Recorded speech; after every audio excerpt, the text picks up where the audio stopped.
آپ کے گلے میں اٹکا ہوا ہے. تو یہ وہ تمام چیزیں تھی. اب انڈیا میں بکتا کیا ہے؟ انڈیا میں بکتا ہے اینٹی پاکستان. انڈیا میں یہ ہے کہ آپ پاکستان کے خلاف بات کریں تو وہ ایک بار سارا کوئی بھول جاتا ہے. میڈیا کو بھی بیچنے کے لیے کچھ مل جاتا ہے. اور انڈین میڈیا کے بارے میں تو میں کیا کہیں, ابھی نندن نے خود کہا تھا کہ ہمیں اس طرح وہ بھر کے ہوا آگے چلاتے ہیں نا, پھر جب ہم آگے جاتے ہیں تو پھر ہمیں اندازہ ہوتا ہے زیادتی کیا ہوگی ہمارے ساتھ. تو اب یہ 50-50 کر دیا گیا ہے. تو معیشت جو صورتحال بگڑ رہی ہے, عالمی ماہرین کہہ رہے ہیں کہ وہ خطرناک حد تک جا چکی ہے. آپ دیکھیں جو بھی مطلب جو کام اچھا کرے, ہمارا اسلام بھی کہتا ہے جو اچھا کام کرے اس کی تعریف کریں, چاہے وہ دشمن ہی کیوں نہ ہو. منموہن سنگھ کے دور میں جو بھارت نے ترقی کی, نریندر مودی نے آ کے اسے تباہ کر دیا انتہا پسند ذہنیت کے لحاظ سے. اب صرف آپ دنیا تو یہ دیکھ رہی ہے نا کہ گراف معیشت کا کس طرح گرا ہے. جب وہ چیز سامنے آئے گی جو بھوت نریندر مودی جو ہے آر ایس ایس کی شکل میں مضبوط کر رہا ہے, جب وہ بھارت کو بالکل ابھی لپیٹ میں انہوں نے لے لیا ہے, جب وہ بالکل لپیٹ میں لیں گے تو پھر یہ بھارت جو ہے اس کے مطلب میں آن ریئل ایک ڈپلومیٹک جو ہے وہ طالب علم ہونے کے ناطے ڈپلومیسی کا میں یہ کہہ رہا ہوں کہ مستقبل میں بھارت کے ٹکڑے ہوتے ہوئے نظر آ رہے ہیں, کیونکہ جس انداز میں چیزوں کو نریندر مودی لے کے چل رہے ہیں اس انداز سے چیزیں زیادہ عرصہ چلنے والی ہیں. چلیں, آپ کا تجزیہ ہے, تجربہ یہ کہتا ہے کہ یا نالج یہ کہتا ہے کہ آنے والے وقت میں بھارت کے ٹکڑے ہوں گے. اب میں یہ سوال ہے میرا ضمناً آپ سے بھی, اور آپ کیا کہیں گے کہ واقعی دنیا اور بھارت کے باسی واقعی اس کو ذمہ دار کس کو ٹھہرائیں گے؟ جی دیکھیں, بالکل ایک چیز تو طے شدہ ہے کہ جنہیں بھگت کہا جاتا ہے وہاں کانگریس کہتی ہے کہ مودی کے جو بھگت ہیں وہ تو اس کا ذمہ دار مودی کو نہیں قرار دیں گے, لیکن دنیا ساری دیکھ رہی ہے کہ اس کا ذمہ دار کون ہے, کس نے بھارت کی معیشت تباہ کی, کس نے بھارت کا سیکولر سو کارڈ اس وقت نہیں, وہ ذمہ دار نہ بھی ہوں, وہ تو ویسے بھی مودی کے ساتھ ہیں نا, وہ تو وہ کریں گے, وہ تو توڑنے میں ساتھ ہوں قسم کا جو چہرہ تھا نا اس پہ کاسمیٹک قسم کا چہرہ, وہ مودی نے وہ بھارت کا ویسے میں کہتا ہوں کہ ہمارے لیے کافی فائدہ مند ہوا ہے. کتنا کام ہم جو ہے وہ 72 سالوں میں نہیں کر سکے تھے, بھارت کو اس طرح چہرہ نہیں دکھا سکے تھے جس انداز میں مودی نے خود بھارت کا چہرہ دکھا دیا ہے. تو اب یہ تو بلکہ یہاں پہ تو یہ کہا جائے گا کہ مودی نے وہ تمام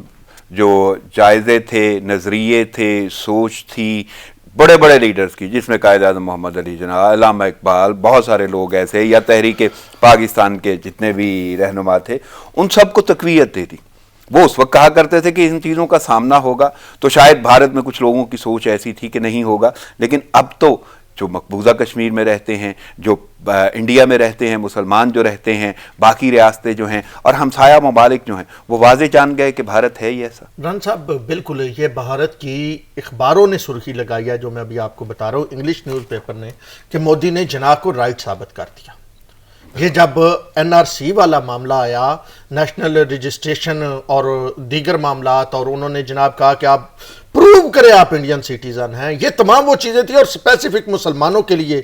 جو ہے یہ معاملہ کیا گیا. ہیومن رائٹس کمیشن جو ہے انہوں نے کہا, دیگر لوگوں نے کہا. تو آپ یہ واضح طور پہ ہے کہ مودی نے جس انداز میں, اب دیکھیں نا بھارت کرتا کیا تھا, تھوڑا سا یہ دیکھیے گا کہ کچھ چہرے ایسے ہیں فلم انڈسٹری کے جن کے نام مسلمانوں والے ہیں, کام چاہے مسلمانوں والے نہ بھی ہوں. آپ دیکھیں کہ شاہ رخ خان کو بھی ہم نے بتوں کو پوجتے دیکھا ہے, صرف وہ یہ شو کرانا چاہتے تھے. اور آپ اگر دیکھیں تو عامر خان ایک بیان دے کہ میرے بچے یہاں پہ محفوظ نہیں ہیں تو اس کو پھر معافیاں مانگنی پڑتی ہیں. تو انہوں نے وہ کوشش کی کہ ایک سو کارڈ وہ چہرے دکھا کہ جی ہمارے تو فلم انڈسٹری میں بھی مسلمان ہیں, کرکٹ ٹیم میں بھی مسلمان ہیں, تو وہ انہوں نے کوشش کی ہوئی تھی وہ اپنا بھدا چہرہ چھپانے کی. ٹھیک ہے, اب وہ چہرہ واضح ہو گیا, اب پتہ چل گیا کہ مسلمانوں کو تو جی وہاں پہ گھر نہیں ملتے, مسلمانوں کی آبادیاں جلائی جاتی ہیں, مسلمانوں کی عورتوں کو جلایا جا رہا ہے. ظلم و ستم کا سلسلہ جو کشمیر سے شروع ہوا تھا وہ کشمیر سے چلتا چلتا جناب اب پورے انڈیا میں پھیل چکا ہے. وہ تو باقاعدہ داستان ہے نا. ہاں, ایک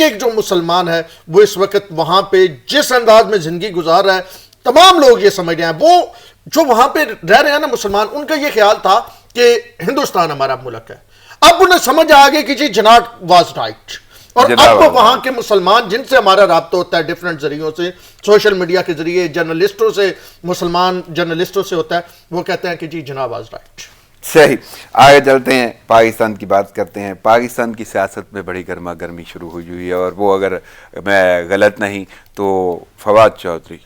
وفاقی وزیر سائنس اور ٹیکنالوجی, ان کے بیان کے آفٹر شاکس ہیں, اور اچھا خاصے آفٹر شاکس ہیں ان کے، بلکہ وہ شاکس ہی ہیں، آفٹر کا لفظ بھی میں نہیں بولوں گا، شاید اس سے پہلے بھی ہوں، لیکن بیان انہوں نے دے دیا، اس کے بعد کابینہ اجلاس ہوتا ہے، وزراء اور مشیر بیٹھتے ہیں، گرما گرم بحث ہوتی ہے، اور آپ تو بہت بہتر جانتے ہیں کیونکہ یہ خبر جو ہے وہ آپ بھی بتانے والے ہیں، میں نے بولا کہ صحافت میں اندر کی خبروں کا خاصہ آپ کی شخصیت کا حصہ ہے، تو فیصل واڈا کی اسد عمر، رزاق داؤد اور ندیم بابر کی پالیسیوں پر تنقید، ایون اسد عمر خود برہم ہو گئے،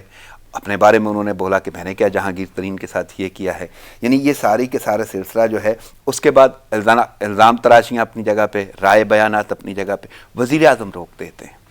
وہ کہتے ہیں کہ یہ ماحول نہیں ہونا چاہیے، بیان بازی نہ کی جائے، اور اس کے بارے میں بلکہ تلقین، تاکید، جو بھی آپ لفظ استعمال کریں گے وہ وزیر اعظم کہتے ہیں، کیونکہ اجلاس جو ہے وزیر اعظم کی زیر صدارت ہو رہا ہے۔ بہت سارے سوال ہیں، صرف نارمل انداز میں یہی پوچھوں گا کہ یہ ساری گرما گرمی جو ہے آپ کیسے دیکھ رہے ہیں؟ اب اگر ایک جملے میں آپ کے بڑے مطلب جاننے والے پڑھے لکھے ناظرین ہوتے ہیں اور آپ جس انداز میں روزانہ اپنے شو کے ذریعے ان کو ایجوکیٹ کرتے ہیں، ایک جملے میں اگر بات کہوں تو یہ ساری تخت لاہور کی جنگ تھی۔ فواد چودھری کو جب یہ کنفرم ہو گیا کہ آپ وزیر اعلیٰ پنجاب نہیں بن سکتے، جب تک فواد چودھری کو یہ خیال رہا کہ شاید ان کی لاٹری نکل آئے وزیر اعلیٰ پنجاب کے لیے، تو تب تک تو فواد چودھری اور انداز میں کھیلتے رہے، اور جب اب فواد چودھری جو ہے وہ پی ایم سے کافی دور ہو گئے ہیں، اور وہ خود یہ بات مانتے بھی ہیں نجی محفلوں میں کہ اب پی ایم ان کی بات نہیں سنتے۔ کوئی دور تھا کہ پی ایم فواد چودھری کو آن پرائرٹی رکھتے تھے، اور اس وقت فواد چودھری کو بھی یہ یقین تھا کہ میں سی ایم پنجاب بنوں گا، کسی حد تک تو ان کے عہدے بھی یقین دلاتے تھے اس وقت، جی اس وقت عہدے بھی یقین دلاتے تھے۔ اب صورتحال بنی کیا ہے؟ صورتحال اس طرح بنی بلکہ ہے، آپ نے جملہ بڑا اچھا استعمال کیا اور ایسا انداز سے بتا دیا کہ تخت لاہور کی جنگ ہے، جہانگیر ترین، شاہ محمود قریشی، ان کے پیچھے بھی بہت سارے آغاز اسی حوالے سے ہیں، ٹھیک ہے؟ اور میں چاہوں گا کہ تخت لاہور کا ایک کانسیپٹ کلیئر کر دیں، کیونکہ آپ نے وزیر اعلیٰ بننے کا لفظ استعمال کیا ہے، تو کون کون اس صف میں شامل تھا، ذرا آسانی ہو جائے۔ اب چلیں اس طرح پہلے آ جاتے ہیں، میں ذرا اوپر سے ہو کے آ رہا تھا، آپ نے کہا ڈائریکٹ آئیں تو ڈائریکٹ آ جاتے ہیں۔ اب آپ دیکھیں شاہ محمود قریشی الیکشن لڑتے ہیں 2018 کا، اور حیرت انگیز طور پہ ایم این اے کی سیٹ جیت جاتے ہیں اور ایم پی اے کی ہار جاتے ہیں۔ مطلب ہوتا تو یہ ہے کہ بڑی سیٹ انسان جیتتا ہے، ہارتا ہے، اور چھوٹی جیت جاتا ہے، چھوٹی میں کم ووٹ ہوتے ہیں، کم مارجن ہوتا ہے، چھوٹی جیت جاتا ہے۔ لیکن شاہ محمود قریشی ایم این اے کی سیٹ جیت جاتے ہیں لیکن ایم پی اے کی سیٹ ہارتے ہیں۔ اب جس شخص سے ہارتے ہیں، اب ذرا تخت لاہور کی گتھی سلجھا لیں، جس شخص سے ہارتے ہیں وہ ہمیشہ سے شاہ محمود قریشی کا وہاں پہ جو کمپین رن کرتا ہے، وہ کمپین چلاتا ہے ہمیشہ سے، اور پہلی بار وہ شاہ محمود قریشی کے مقابلے میں کھڑا ہو جاتا ہے as a M P M, یعنی مد مقابل ہوتا ہے، مد مقابل، اور اس کے پیچھے تمام جاننے والے جانتے ہیں کہ جی جہانگیر ترین صاحب تھے، اور جہانگیر ترین صاحب کیونکہ شاہ محمود قریشی صاحب کے ساتھ عمران خان نے وعدہ کیا ہوا تھا کہ اگر آپ آتے ہیں اسمبلی میں تو ہمارے وزیر اعلیٰ آپ ہوں گے، جہانگیر ترین سے یہ شاہ محمود قریشی سے وعدہ کیا شاہ تھا محمود کہ قریشی، اگر آپ ایم پی اے بن کے آئے تو پھر آپ ہمارے وزیر عمران اعلیٰ، عمران خان نے، ٹھیک ہے۔ اب جہانگیر ترین صاحب کو پتا تھا کہ اگر شاہ محمود قریشی آ گئے تو اس کا مطلب ہے جنوبی پنجاب کی ان کی سیاست ختم، کیونکہ شاہ محمود قریشی اور جہانگیر ترین بہت پرانے آپس میں ایک دوسرے کے مقابل کھڑے رہنے والے لوگ۔ اب انہوں نے جناب پورا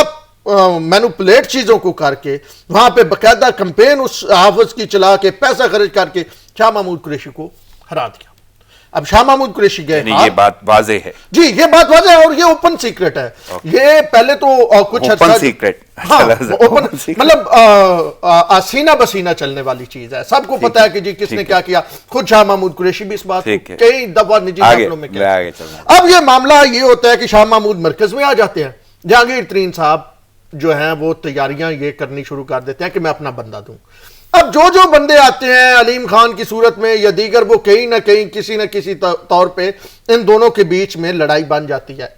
اب وہاں پہ جہانگیر ترین صاحب آپ یہ کہیں کہ سبقت لیتے ہیں، اور وہ سبقت اس طرح لیتے ہیں کہ وہ آزاد امیدواروں کو ساتھ ملاتے ہیں اور عمران خان کی گڈ بک میں زیادہ ہو جاتے ہیں، کیونکہ آپ کو یہ معلوم ہے کہ پاکستان مسلم لیگ نون کی پنجاب میں جب الیکشن کے بعد سیٹیں 4-6 زیادہ تھی، 121 سے 129 کا تھا، نون لیگ کی 129 تھی، تو جہانگیر ترین کی محنت سے پنجاب کی حکومت بنتی ہے اور پھر وہ جہانگیر ترین کی مٹھی میں رہتی ہے۔ اب جناب فواد چودھری اینڈ کمپنی جب عثمان بزدار پہ تنقید ہونا شروع ہوتی ہے تو آپ کو پتہ ہے کہ فواد چودھری بھی خود کو مقتدر حلقوں کے بڑے قریب کہتے ہیں کہ میں قریب ہوں، میرا رابطہ شابطہ رہتا ہے. تو ان کا یہ خیال تھا کہ عثمان بزدار صاحب پہ جب مقتدر حلقوں کی طرف سے بھی یہ کہا جا رہا ہے he's not delivering the thing، اور دیگر حصوں سے بھی یہ کہا رہا ہے، پی ٹی آئی کے اندر بھی فواد چودھری نے بہت بار وفاقی کابینہ میں عثمان بزدار صاحب کی ٹھیک ٹھاک کلاس لی ہے، آلدو وہ نہیں ہوتے تھے لیکن اس کے باوجود. اب جو کل بیان آیا ہے نا فیاض الحسن چوہان کا، جس میں انہوں نے ٹی وی پہ اخلاق سے گری باتیں کی ہے، وہ اصل میں وہی تکلیف تھی. انہیں باقاعدہ طور پہ کہا گیا تھا، چیف منسٹر کی طرف سے کہا گیا تھا کہ آپ رگڑیں، یہ جملے میں آپ کو بتا رہا ہوں کہ آپ رگڑیں ان کو، جناب فواد چودھری کو. اب موقع آیا ہے ہمارے پاس، اب آپ صرف یہ دیکھ لیں، یہ ہمارے بزدار صاحب نے کہا ہے کہ ان کو رگڑیں. کیا اس طرح کا بیان ایک وفاقی وزیر جو آپ کی پارٹی کو، اس کے متعلق ایک صوبائی وزیر جو اسی پارٹی کو، وہ دے سکتا ہے جب تک اسے کہیں پیچھے سے جناب وہ نہیں ہوگا کہ جناب ہاں جی کر لو جی، موقع آ گیا. تو اب صورتحال یہ ہے، ایک طرف تو یہ ہو گیا فواد چودھری والا میٹر. اب آتے ہیں مرکز میں. مرکز میں جو کل وفاقی کابینہ میں ایک وہ کیا کہتے ہیں کہ ایک پورا ڈرامہ لگا، اور وہاں پہ عمران خان صاحب نے فیصل واڈا کو کہا کہ فیصل بس اب زیادہ جوش میں نہیں آنا. ہمارے ذرائع یہ سارا کچھ بتا رہے ہیں، اور سب سے زیادہ علی زیدی صاحب کو یہ ہوتا ہے، وہ وفاقی کابینہ میں 2 بار کہہ چکے ہیں کہ جناب یہ صحافیوں کو خبریں کیسے لیک ہو جاتی ہیں. تھوڑا سا یہ بھی بتا، وفاقی کابینہ کی خبریں کیسے صحافیوں کی لیک ہو جاتی ہیں؟ ایک منسٹر ہیں، تعلق ان کا پنڈی سے ہے، ضلع پنڈی سے، ان کے بارے میں یہ پہلے کہا گیا کہ یہ صحافیوں کو شاید خبر دیتے ہیں. تو پھر بہرحال کوشش یہ وفاقی کابینہ میں کی جاتی ہے کہ صحافیوں کو خبر نہ پہنچے وفاقی کابینہ میں کیا ہو رہا ہے، کیونکہ وفاقی کابینہ میں اکثر مطلب تلق کلامی ہوتی ہے. اب کل کیا ہوتا ہے کہ فیصل واڈا صاحب جو ہیں وہ ایک دم جناب بھڑک اٹھتے ہیں، وہ 3 لوگوں کو پن پوائنٹ کرتے ہیں، اسد عمر، ندیم بابر اور ان کے ساتھ عبدالرزاق داؤد، اور وہ کہتے ہیں جی تباہی ہو گئی اور بربادی ہو گئی اور یہ ہو گیا اور وہ ہو گیا. جو انہوں نے جملہ سب سے قابل کنسرن کہا نا، پہلی بار مائنس عمران جو ہے وہ وزیر اعظم عمران خان کے سامنے کہا گیا اور وفاقی کابینہ میں کہا گیا. فیصل واڈا کہتے ہیں کہ مجھے معلوم ہے، ہمیں معلوم ہے کہ کون کون خود کو وزیر اعظم سمجھے بیٹھا ہے، اور ان کے اشارہ کس طرف تھا؟ یقینی طور پہ بتانے والے بتاتے ہیں کہ ان کے اشارہ اسد عمر کی طرف تھا. اور آج کل اسد عمر این سی او سی کے کو بھی دیکھ رہے ہیں اور دیگر معاملات، تو کہا جاتا ہے کہ ان کے یعنی آپ کو لگتا ہے کہ یہ سیاست میں اچھی خاصی گرما گرمی آ گئی، اور اسپیشلی حکمران جماعت جو ہے ون سائیڈڈ ہے، اپوزیشن کیا کر رہی ہے، اس سے شاید امریکن اسمبلی میں کہہ رہی تھی کہ اس سے میچور آپ کو اپوزیشن نہیں مل سکتی تھی. مجھے تو یہ لگتا ہے کہ اس سے زیادہ خاموش اپوزیشن جو ہے وہ نہیں مل سکتی تھی. اب دیکھیں جب تحریک انصاف والوں نے دیکھا اپوزیشن کچھ نہیں کر رہی، وہ آپس میں لڑ پڑے، کوئی 4 خبریں. سراج صاحب میں آگے بڑھتا ہوں، بلکہ میں اناؤنس کرنا چاہتا ہوں اپنے ناظرین کے لیے کہ ہمیں سینئر تجزیہ کار محمد مہدی صاحب نے بھی جوائن کر لیا ہے. ہم ابھی ان سے بھی گفتگو کریں گے، اور اس کے ساتھ ساتھ بیورو چیف پشاور ہیں سچ ٹی وی عمران ایاز، ہم ان سے بھی گفتگو کریں گے اور ان ٹاپکس کے حوالے سے بات ہوگی. لیکن پہلے میں محمد مہدی صاحب سے بات کروں گا. السلام علیکم سر. وعلیکم السلام. سر گفتگو چل رہی ہے سیاست کی گرما گرمی، بلکہ یہ سیاست کی بہت کم ہے. حکمران جماعت کا اگر ذکر کیا جائے تو زیادہ لفظ بہتر ہوگا، اور ساری کی ساری صورتحال جو ہے وہ وفاقی وزیر سائنس اور ٹیکنالوجی ہیں فواد چودھری، ان کے بیان کے آفٹر شاکس ہیں. یعنی ان آفٹر شاکس کے حوالے سے اگر میں ذکر کروں تو کل کابینہ اجلاس تھا، اجلاس میں بڑی گونج رہی، گرما گرمی رہی، لیکن زیر بحث فواد چودھری کا وہ انٹرویو آیا جو اپنی ہی جماعت کے حوالے سے تھا، اور بہت سارے سلسلے اس میں بیان کر دیے گئے. اور اس کے بعد فیصل واڈا، اسد عمر، بڑے بڑے نام آ گئے، جہانگیر ترین، شاہ محمود قریشی. تو یہ سارے کے سارے سلسلے جو ہیں، یہ ساری کی ساری صورتحال، اس کو آپ کیسے دیکھ رہے ہیں، اسپیشلی حکومت میں، حکومت کی جانب سے حکومتی اراکین نے یہ کریٹ کی ہے؟ بسم اللہ الرحمن الرحیم. رانا صاحب، بات اصل میں یہ ہے کہ اگر آپ اس انٹرویو کو آپ نے ضرور دیکھا ہوگا تو یہ انٹرویو جو ہے اس حوالے سے بہت اہم تھا کہ فواد چودھری صاحب نے اس میں 2-3 باتیں شاید لوگ اس پہ توجہ نہیں دے رہے، وہ بڑی اہم کہی. ایک تو انہوں نے فرمایا کہ اگر عمران خان صاحب جائیں گے تو سب جائیں گے. اب یہ بہت اہم بات ہے کہ وہ سب جانے سے ان کی مراد کیا ہے، اور ایسا بھی محسوس ہوتا ہے کہ وہ بنیادی طور پہ کہیں اور بتا رہے ہیں کہ اگر ہماری حکومت چلی گئی تو شاید آپ لوگ بھی نہیں بچ سکیں گے. تو ایک تو یہ بڑی اس کے اندر اہم بات ہے. دوسری بات یہ ہے کہ کچھ عرصے سے آپ کو پتہ ہے کہ اسد عمر اور قریشی صاحب کا ذکر بار بار چل رہا ہے کہ یہ شاید نعم البدل کے طور پر ہے اور کوئی ان ہاؤس تبدیلی آئے گی تو یہ اہم لوگ ہوں گے. اچھا یہ ساری باتیں چل رہی ہیں اور ایسا نہیں ہو سکتا کہ عمران خان صاحب کو پتہ نہ ہو, لیکن اس انٹرویو کے بعد یہ صورتحال ہوئی ہے کہ وہ دونوں صاحبان کٹہرے میں آ کے کھڑے ہو گئے. تو اگر ہم غور کریں تو یہ انٹرنل جو ان کے مسائل ہیں, مسائل تو اپنی جگہ پہ رہے, لیکن یہ ان کے کیبنٹ میں فواد چودھری صاحب نے ایک ایسی صورتحال پیدا کر دی ہے کہ جو اس سے افیکٹو لوگ ہیں ان کو وہ سامنے لے کر آ گئے ہیں. اور پھر اس کے بعد جیسے کل فیصل واڈا صاحب کے حوالے سے آ رہا ہے کہ انہوں نے کیبنٹ کے اندر یہ بات کری تو انہوں نے مزید اس کی تصدیق کر دی, اس کی موڑ لگا دی. اور اب جو ہے وہ عمران خان صاحب کے پاس تھوڑی سی سپیس جو ہے وہ اگر آپ غور کریں تو بڑھ گئی ہے, اور جو صورتحال ہے اس کے اندر اب وہ یہ کہنے والے ہیں کہ اصل میں کیا, تو اس کو ہم اس پرسپیکٹو میں بھی دیکھنا ضروری ہے. ہاں لیکن اس کے اندر جو بہت اہم بات ہے وہ یہ ہے کہ جہاں کیبنٹ میں یہ سب کچھ ہو رہا ہے وہاں ان کے ایم این ایز, اور کل ہم نے دیکھا کہ ریاض مزاری صاحب نے فلور کے اوپر جس قسم کی گفتگو کی, اور کل شام کے پروگرام میں جس طرح ان کے راجہ ریاض صاحب نے یا خواجہ شیراز صاحب نے گفتگو کری, تو یہ ساری چیزیں بتاتی ہیں کہ کچھ عرصے سے کھچڑی پک رہی ہے اور حالات خراب ہے. لیکن اس میں بھی غور طلب بات ہے کہ یہ سارے لوگ وہ ہیں جو 2018 کے الیکشن سے چند دن پہلے آئے ہیں پارٹی کے اندر, اور بنیادی طور پہ یہ سمجھتے ہیں کہ ان کو الیکشن کو عمران خان کی وجہ سے یہ نہیں جیتے ہیں, تو ان کو شاید جتانے والے بھی کوئی اور تھے اور یہ کسی اور کے کہنے کے اوپر تشریف لائے ہیں. ایک بڑا باریک نقطہ صاحب کے بعد سے شاہزین بگٹی اور یہ سب لوگ, تو شاید وہ پریشر جو تھا, جو کہا جا رہا تھا ہم ایک صفحے پر ہیں, وہ شاید پریشر ان لوگوں پہ سے کم ہوتا جا رہا ہے, اور اس ساری صورتحال کو ہم جو ہے اس وقت دیکھ رہے ہیں. ایک اور نقطہ مہدی صاحب, آپ نے ذکر کیا کہ شاید اس میں کسی اور کو سنانا مقصود تھا کہ اگر آپ کچھ سوچ رہے ہیں تو ہم سب ساتھ ہیں, لیکن ساتھ کے ساتھ ساتھ انہوں نے ایک تضاد بھی بیان کر دیا اپنے سب کا. یعنی آپ کو نہیں لگتا کہ جن کو یہ یقین دلانا تھا کہ ہم ساتھ ہیں, انہیں کو یہ بھی بتا دیا کہ ہم ٹوٹے ہوئے ہیں؟ دیکھیے بات یہ ہے کہ جو لوگ ہیں نا, جو اصل لوگ ہیں یا جو لے کر آئے ہیں, ان کو بڑی اچھی طرح پتا ہے کون ٹوٹا ہوا ہے اور کون کیا کر رہا ہے. دیکھیں نا, اگر کہیں لابنگ ہو رہی ہے, ہم فرض کرتے ہیں کہ ہو رہی ہے, تو کہاں ہو رہی ہے؟ اسد عمر صاحب اور شاہ محمود قریشی صاحب کس سے جا کر بات کر رہے ہیں؟ کیا انہوں نے ایم این اے سے بات کری ہے یا کہیں اور انہوں نے کوئی یقین دہانیاں کرا رہے ہیں؟ تو یہ جو ساری صورتحال ہے یہ اصل میں اگر ہم کبھی بھی دیکھیں, جب ہمارے ملک میں اسٹیبلشمنٹ کا رول زیادہ بڑھ جاتا ہے تو عموماً یہی لوگ الیکشن جیت کر آتے ہیں. اگر ہم فواد چودھری صاحب کو ہی دیکھ لیں تو فواد چودھری صاحب کی فیملی 1926 سے الیکشن لڑ رہی ہے, اور 1926 سے ہمیشہ 2002 میں وہ جیت جاتے ہیں, لیکن اس کے بعد وہ 2008 کے اندر اور 13 کے اندر ہار جاتے ہیں. تو ہم یہ دیکھ رہے ہیں کہ جب اسٹیبلشمنٹ کی مرضی کا زیادہ الیکشن ہوتا ہے تو وہ جیت جاتے ہیں. تو یہ سب لوگ جو ہیں, مثلا فواد چودھری صاحب بھی جو ہیں وہ کوئی پی ٹی آئی کا چہرہ اس طرح نہیں ہے, وہ بھی اس وقت پی ٹی آئی میں نہیں آئے جب مشکل صورتحال تھی اور پی ٹی آئی اسٹرگل کر رہی تھی. یہ سب لوگ اس وقت آئے جو 2011 کے جلسہ ہوا لاہور کے اندر, تو اس کے بعد زیادہ تر ان لوگوں کی شمولیت ہے. تو یہ ساری چیزوں کو ہمیں ذہن میں رکھ کر سوچنا چاہیے. اس میں کوئی شک نہیں ہے کہ پی ٹی آئی جو تھی وہ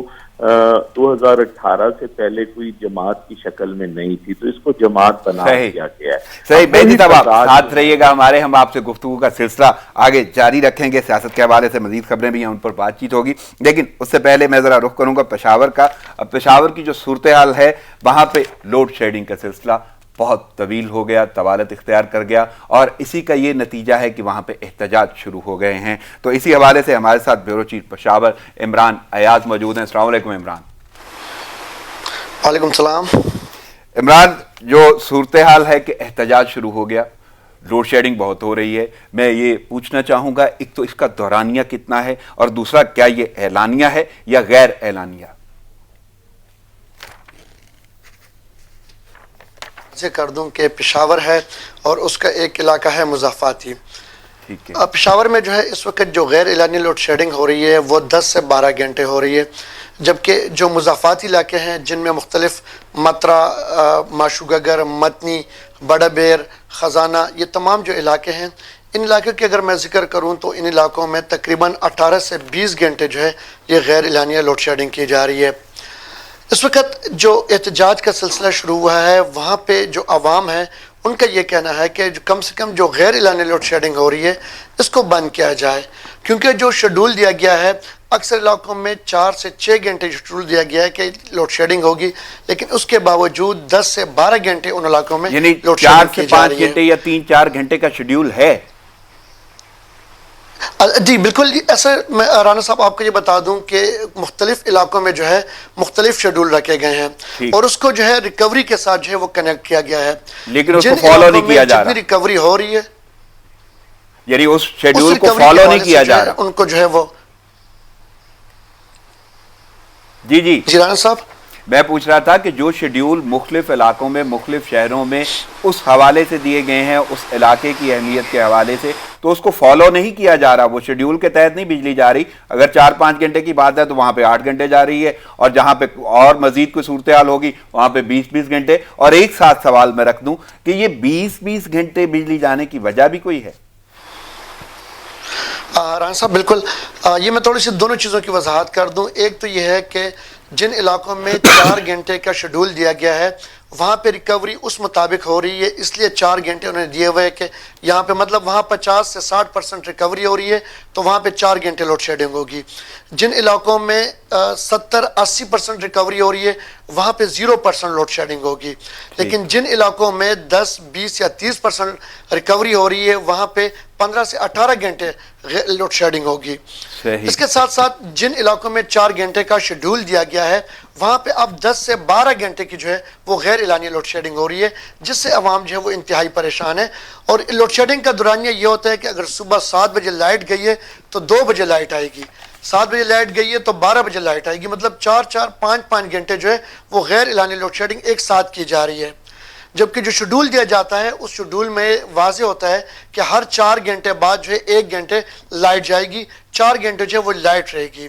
صحیح۔ اس کے علاوہ اب اگر یہ مضافاتی علاقے ہیں جہاں پہ 20-20 گھنٹے غیر اعلانیہ لوڈ شیڈنگ ہو رہی ہے، اکثر علاقے تو ایسے ہیں جہاں پہ 24 گھنٹے لائٹ نہیں ہوتی، بلکہ 2-3 دن لائٹ نہیں ہوتی، وہاں پہ 3 دن بعد جو ہے وہ لائٹ آتی ہے اور لوگ جو ہیں وہ تھوڑا سا گھنٹہ ڈیڑھ وہ لائٹ آتی ہے، لیکن وہ گھنٹہ ڈیڑھ جو لائٹ بھی آتی ہے اس کی وولٹیج اتنی کم ہوتی ہے کہ آپ اس لائٹ کو استعمال نہیں کر سکتے۔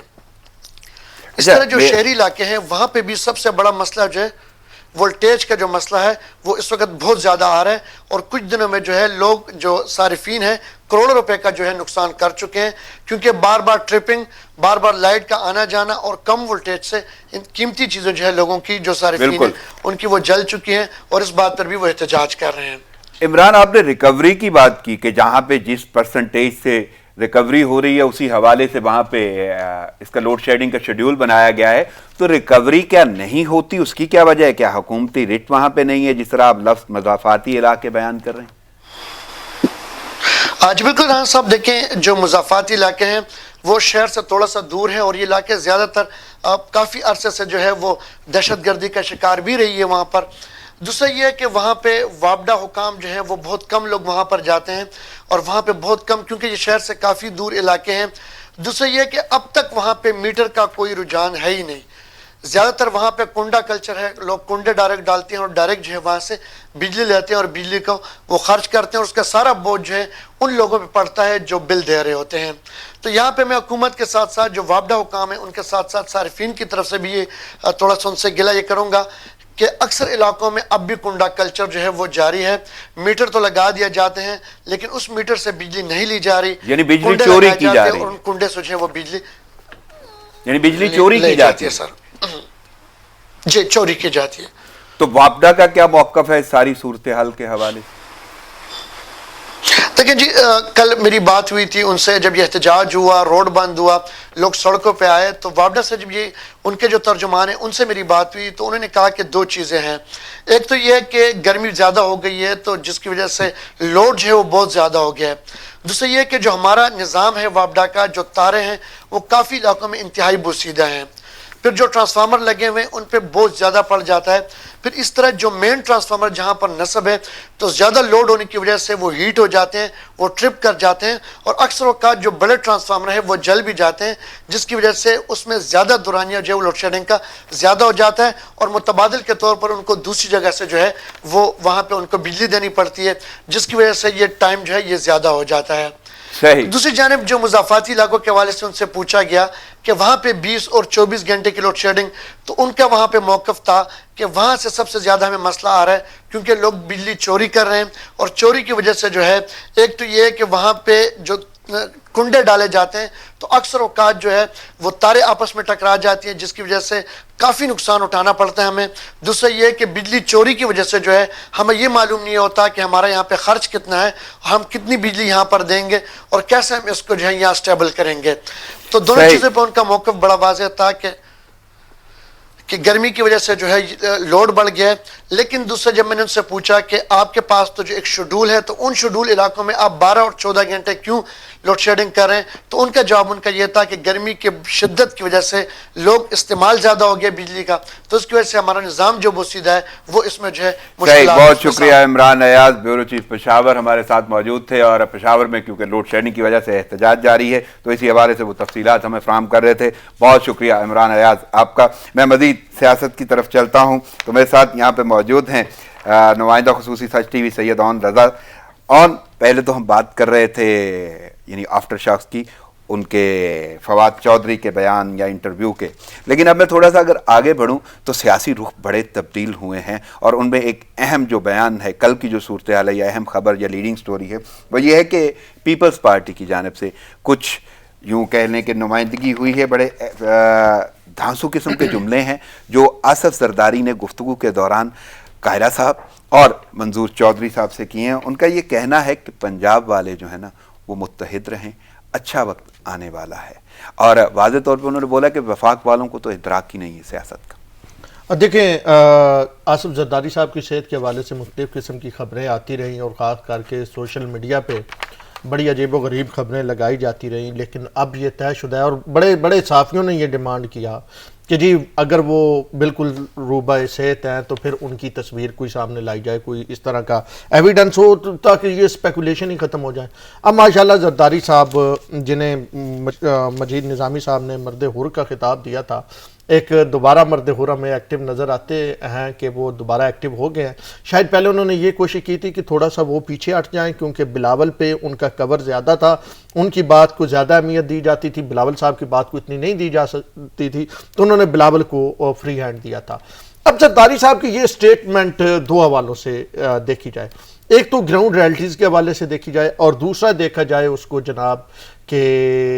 اس کی مطلب اس کا امپیکٹ کیا ہے. گراؤنڈ ریئلٹیز میں تو اس طرح کی بات کوئی نہیں ہے. ویسے معذرت کے ساتھ پنجاب میں پیپلز پارٹی ہمیں کہیں بھی نظر نہیں آ رہی. اگر کہیں پہ ہے تو نون لیگ ہے, تحریک انصاف ہے, بلدیاتی انتخابات, یہ وہ آگے پیچھے ہر جگہ وہی نظر آ رہے ہیں, کیونکہ نون لیگ کی اتنی لمبا ایک پنجاب پہ حکمرانی ہے نواز شریف صاحب کے وزارت خزانہ کے دور سے, اور پھر یعنی آپ کو یہ لگتا ہے کہ آصف زرداری کے یہ جملے کسی حد تک کھوکھلے ہیں؟ ہاں وہ کھوکھلے ہیں, لیکن اس کے ساتھ کیا ہے وہ یہ ہے کہ یہ جملے اس لیے ہے کہ پنجاب سے جو لوگ تحریک انصاف میں گئے تھے, مطلب جو پرندے اڑ گئے تھے ان کے لیے دانا ڈال رہے ہیں.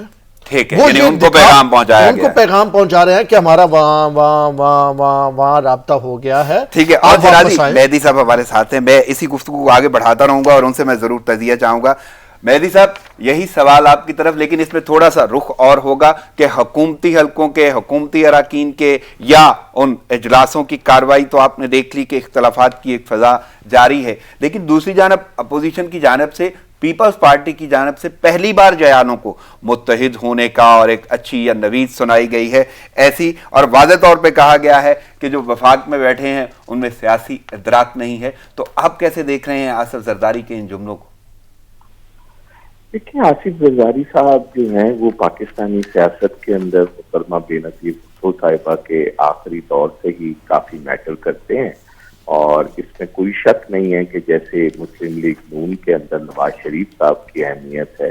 اسی طرح پیپلز پارٹی میں آصف علی زرداری صاحب کی اہمیت. اور زرداری صاحب جو ہیں ان کا بولنا اس لیے بھی ضروری تھا کہ وہ کافی عرصے سے انہوں نے کوئی ایسی بات نہیں کری تھی جو سیاسی طور پر استعمال کی جا سکے. تو زرداری صاحب نے کچھ عرصے کے بعد ٹیلی فون کیا. آیا کہ عید والے دن بھی انہوں نے سینئر صحافیوں کو ٹیلی فون کیے تھے عید مبارک کے, لیکن ان میں سے کسی صحافی نے یہ نہیں چاہا کہ اس کو خبر کی شکل بنائی جائے. لیکن بہرحال کیونکہ یہ پولیٹیکل لوگ تھے, انہوں نے اس کو خبر کی شکل بنائی. اور بنیادی طور پہ یہ بات درست ہے کہ ان کا یہ جو بیان ہے یہ بنیادی طور پہ پنجاب کے حوالے سے اس لیے بھی ہے کہ ہم نے یہ دیکھا ہے کہ ابھی ندیم افضل چند صاحب جو ان کے ساتھی تھے پہلے پیپلز پارٹی کے, انہوں نے چھٹی دے دی ہے یا تحریک انصاف چھوڑ دی ہے. ایک ابہام کی صورتحال ہے. اسی طرح شمشان بخاری صاحب کی جس قسم کی کیسٹ سامنے آئی ہے ڈاکٹر کے ساتھ, تو یہ وہ لوگ ہیں جو جن کے بارے میں پہلے بھی تصور تھا کہ یہ پیپلز پارٹی چھوڑنا نہیں چاہتے تھے, لیکن کیونکہ اب کوئی گنجائش پنجاب میں نہیں نظر آ رہی تھی تو فائنلی یہ لوگ چلے گئے. تو انہوں نے یہ کوشش ان کی ہے جو بہت عرصے سے جاری و ساری ہے. بار بار وہ کہتے ہیں کہ بلاول جو ہیں وہ لاہور آ کر بیٹھیں گے, اور وہ بہت دفعہ یہاں آئے بھی اور آ کر لوگوں سے ملے بھی. تو یہ ان کی کوشش ہے کہ اگر میں پھر یہ کہوں کہ جو ان کے ساتھ تھے, جس طرح اون شیرازی صاحب نے بولا کہ ان کو پیغام ہے, اور آپ نے بھی یہ بولا, اور آپ نے تو بخاری صاحب کی اس ویڈیو کا آڈیو کا بھی ذکر کیا, تو واقعی کیا لہجے اسی لیے بگڑ رہے ہیں, یا ان لہجوں سے اندازے لگا کے یہ بیان دیے جا رہے ہیں پیپلز پارٹی کی جانب سے؟ کہیں ایسا تو نہیں کہ پیپلز پارٹی صرف لہجوں کا تاثر لے رہی ہے اور شاید اس کا کوئی فائدہ نہ ہو پائے اتنا؟ ہو سکتا ہے کہ آپ کی بات درست ہو اور وہ لہجوں کا صرف فائدہ ہی اٹھانا چاہ رہی ہو, لیکن ہمیں دوسری طرف یہ دیکھنا ہوگا کہ تحریک انصاف کے اندر ہمیں عمران خان صاحب کی گرفت جو ہے کل کے واقعے کے بعد سے یہ سمجھ آ رہی ہے کہ ان کی پارٹی کے اندر ایسے لوگ ہیں جو ان کو ریپلیس کرنا چاہ رہے ہیں. ان کی پارٹی میں بھی یہ شدت سے محسوس ہو رہا ہے, کیونکہ ہم نے یہ دیکھا کہ کل کے واقعے کے بعد کوئی فواد چودھری صاحب پر یا فیصل واٹا صاحب پر کوئی ایسا ایکشن نہیں ہوا جو اس قسم کے بیانات کے بعد لیڈرشپ کرتی ہے. آیا کہ عمران خان صاحب پہلے ہی ایک کمزور لیڈر تھے, کیونکہ آخری وقت کے اندر جو تھا وہ ساؤتھ پنجاب کے لوگوں کو صوبے کے سلسلے میں ان کے ساتھ جوڑ دیا گیا تھا, جو کوئی ان کی لیڈرشپ کے اندر نہیں تھے. تو ان کی لیڈرشپ اس طرح نہیں تھی جیسے بے نظیر بھٹو کی یا نواز شریف کی اپنی پارٹی کے اندر ہوتی تھی. تو اس ساری صورتحال کو پیپلز پارٹی جو ہے وہ دیکھ رہی ہے اور سمجھ رہی ہے, اور وہ کوشش کر رہی ہے, کیونکہ اگر ہم یہ دیکھیں تو 2008 کے الیکشن میں بھی پیپلز پارٹی کو جو سیٹیں ملی وہ ساؤتھ پنجاب میں تھی. نارتھ پنجاب اور سینٹرل پنجاب کے اندر ان کے پاس سیٹیں نہیں تھی, اور ابھی بھی ہم دیکھ رہے ہیں کہ زیادہ تر آوازیں ساؤتھ پنجاب کی طرف سے آ رہی ہیں. اور پیپلز پارٹی کے ابھی بھی جو لوگ موجود ہیں, یوسف رضا گیلانی ہوں کہ محمود صاحب ہوں, رحیم یار خان والے, یہ سارے لوگ آج بھی ساؤتھ سے ہی ریلیٹڈ ہیں. تو یہ لوگ جو ہیں یہ میٹر کرتے ہیں, اور یہ اگر یہ لوگ اور پارٹی تحریک انصاف میں کوئی دراڑ آتی ہے تو ان لوگوں کے لیے, کیونکہ وہاں مسلم لیگ کے لوگ آلریڈی موجود ہیں ان تمام حلقوں میں, تو شاید مسلم لیگ کی طرف جانا ان لوگوں کے لیے مشکل ہو, لیکن واپس پیپلز پارٹی کی طرف جا سکتے ہیں. ضمن سوال ہے میرا, ایک ضمن سوال فرمایا کہ یہ جو بات وہیں آ جاتی ہے کہ وہ یہ بھی تاثر دینے کی کوشش کر رہے ہیں کہ کہیں ان کی بات ہو رہی ہے یا ان کو کہیں سے کچھ موقع ملے گا. تو یہ وہ ساری چیزیں ہیں جو پاکستان میں میٹر کرتی ہیں. صحیح. ضمن سوال ہے, آپ کو مستقبل کیا نظر آ رہا ہے پیپلز پارٹی کا پنجاب کے حوالے سے؟ میں کہہ رہا ہوں جس طرح جہال متحد کرنے کا بول دیا, اور انہوں نے بولا کہ اچھا وقت آنے والا ہے, اور اسلام آباد میں یا وفاق میں تو سیاسی ادراک ہی نظر نہیں آ رہا انہیں. تو یہ ساری کی ساری صورتحال بیان کرنے کے بعد آپ کو کیا لگتا ہے پنجاب میں پیپلز پارٹی کا مستقبل کیا ہے؟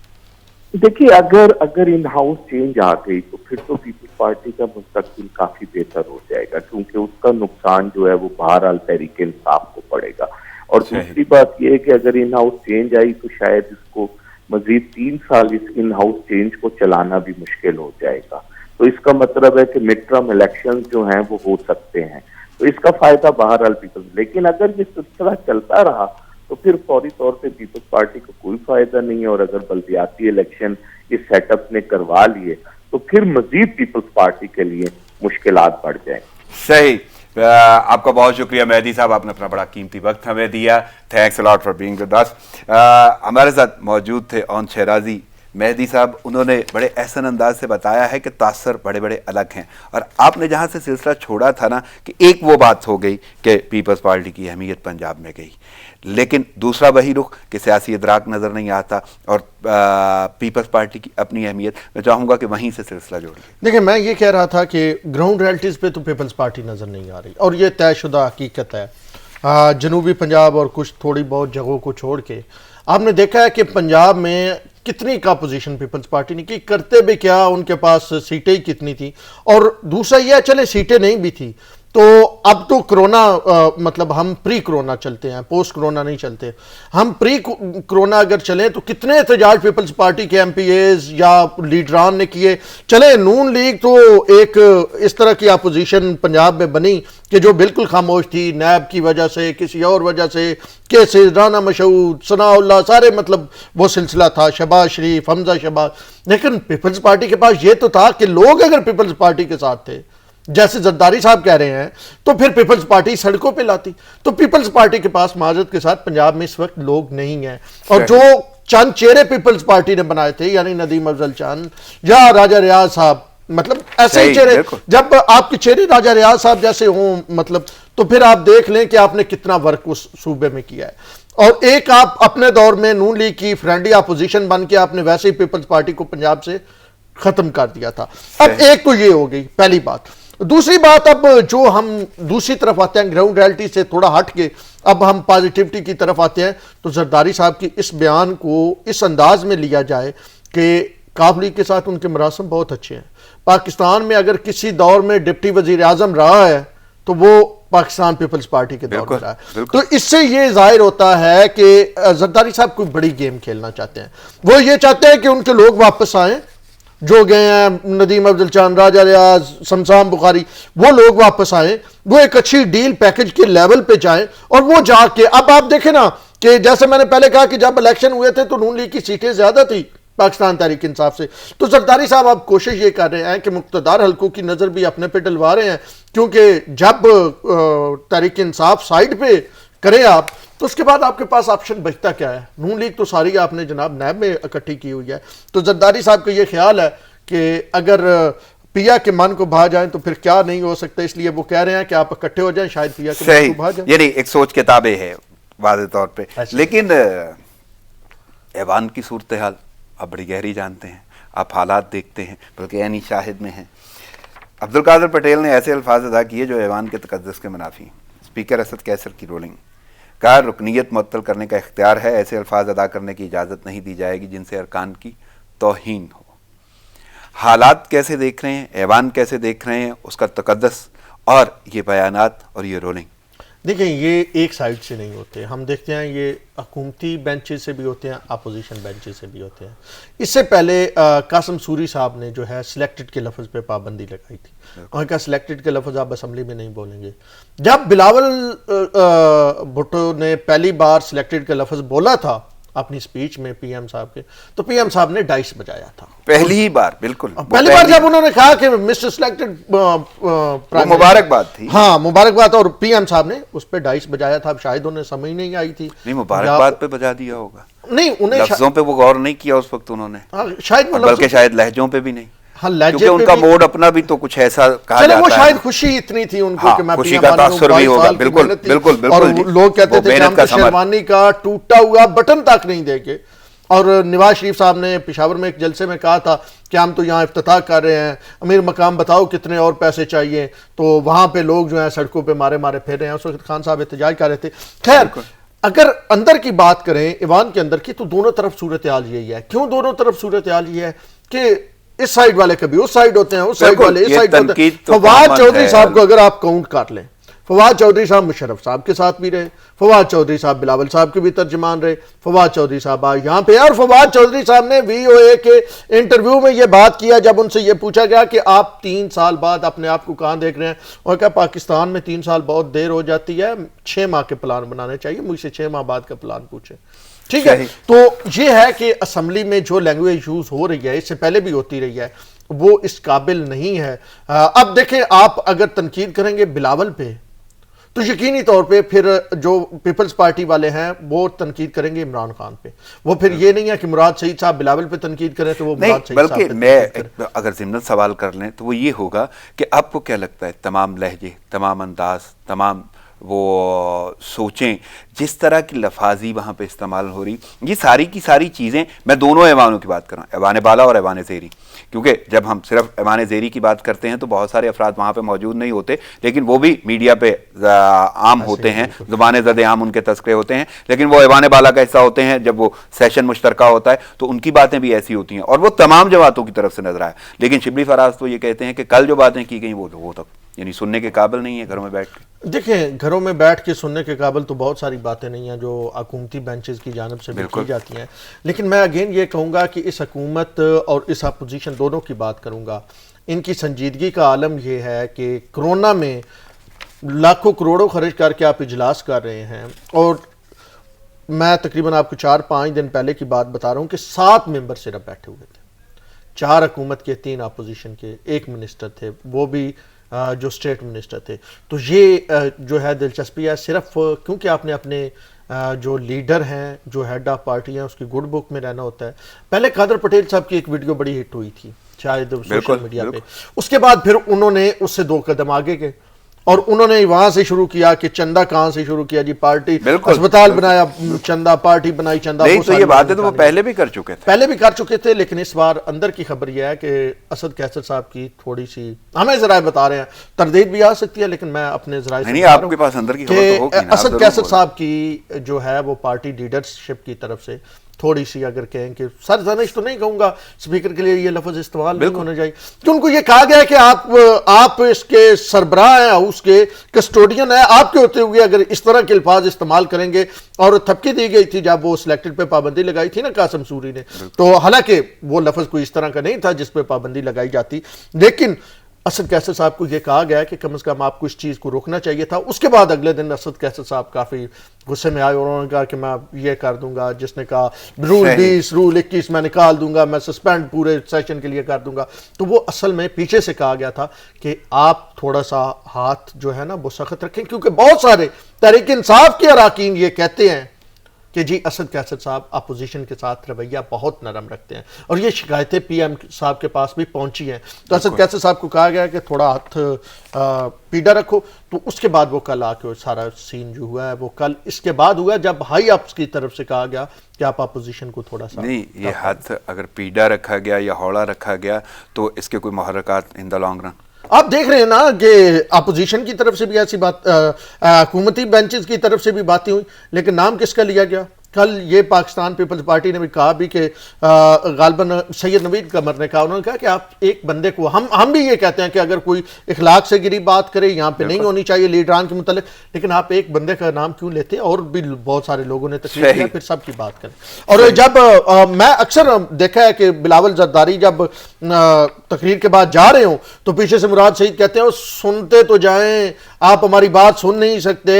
ہم جب بولتے ہیں تو آپ چلے جاتے ہیں، اور کرپشن اور یہ وہ اس طرح کی بات کرتے ہیں. تو یہ تو 12 ہو چکا ہے. صحیح، وہاں پہ بہت کچھ ہو چکا ہے. صحیح. اور شہرازی بات ہو رہی تھی پشاور میں بجلی کی لوڈ شیڈنگ کے حوالے سے، لیکن یہی صورتحال کراچی میں بھی ہے. کے الیکٹرک نے جینا محال کیا ہوا ہے، اسی طرح پشاور میں اور بہت سارے اور علاقوں میں یہ صورتحال ہے. لیکن کراچی کی جو صورتحال ہے وہاں پہ بھی 11 سے 12 گھنٹے کی لوڈ شیڈنگ ہوتی ہے، اور اس کے ساتھ ساتھ نیپرا کو انہوں نے درخواست دی تھی ٹیرف بڑھانے کی، لیکن وہ مؤخر ہو گئی ہے کچھ وقت کے لیے. اس کو کہہ لیں کہ وہ وولٹیج کا جو خطرہ ہے وہ بھی ٹل گیا ہے. لیکن یہ ساری کی ساری صورتحال کیسے دیکھ رہے ہیں؟ آخر کیوں شدید گرمی میں شہریوں کو سڑکوں پہ ہی آنا ہوگا؟ اس پہ بات میں کرنا چاہتا تھا جب آپ بات کر رہے تھے کہ دیکھیں سب سے پہلے تو آئیں جی پشاور کی طرف، کے پی کی طرف آئیں. کے پی میں حکومت کس کی ہے؟ پچھلے 5 سال کس کی رہی؟ اور اب پچھلے 2 سال سے کس کی ہے؟ پاکستان تحریک انصاف کی. اور پاکستان تحریک انصاف کے ابھی جو وزیر اعظم ہیں اور اس کے چیئرمین تھے عمران خان صاحب، فرماتے تھے کہ ہم 350 ڈیم بنائیں گے، ہم اتنے بجلی گھر بنائیں گے، ہم جو ہے کے پی تو مثالی صوبہ ہے، ہم نے تو یہ کر دیا وہ کر دیا. اب ہمیں سمجھ آ گئی نا، ہمیں پتہ چلا ہے کہ 2 دن